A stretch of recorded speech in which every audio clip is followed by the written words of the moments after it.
There's lots to love about ground cover plants. They're durable, easy to maintain, and add all kinds of interest to your garden.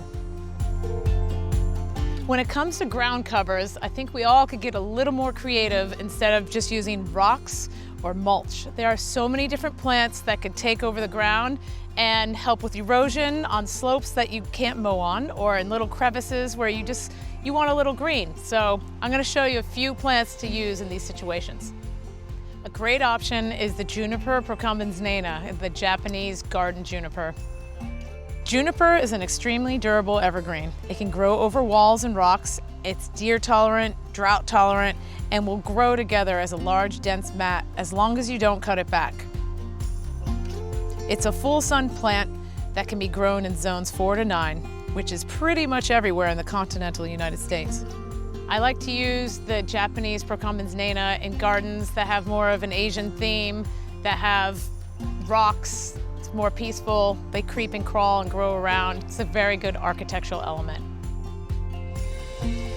This is microbiota. A lot of people get it confused with juniper because it does have that evergreen foliage, but it's soft, feathery. This plant is rugged, it's drought tolerant. It does well in sun, partial shade, and shade. It only gets to be about a foot tall, so it's definitely another interesting option if you don't want to use juniper, and I think it fits more in like a naturalized setting. So, highly recommended, love it. This is another commonly used plant called Pachysandra. It's an extremely low maintenance plant that thrives in shady areas and isn't too picky about soil quality. Aside from spreading quite rapidly, there's another little piece of interest that Pachysandra gives us. It has a little white inconspicuous flower, comes out in the springtime, just gives that little pop of white, which is amazing. But otherwise, it's a green field and covers the ground, which is the goal that we're going for.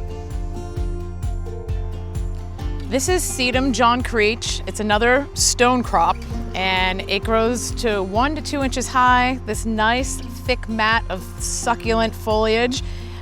In the middle of the summer, it has this little pink flower. It's really cute, and it's another great ground cover option. I like to use Sedum John Creech in stone walls and little crevices of stone steps. It's a really great accent. It can take the heat of the stone, so really great option. This is Liriope spicata, known as lilyturf, and it's another fantastic soft ground cover. What it does is it has runners opposed to clumping version, and it travels across and creates a dense, soft mat.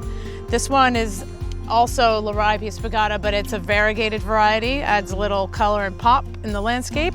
That's the only difference.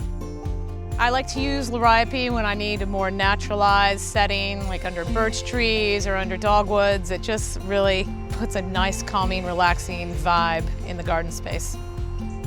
Now, those are just a few of the options available. I also like to use Irish moss, succulents, and even thyme. As long as it's not invasive and fills the area, I think you're good to go.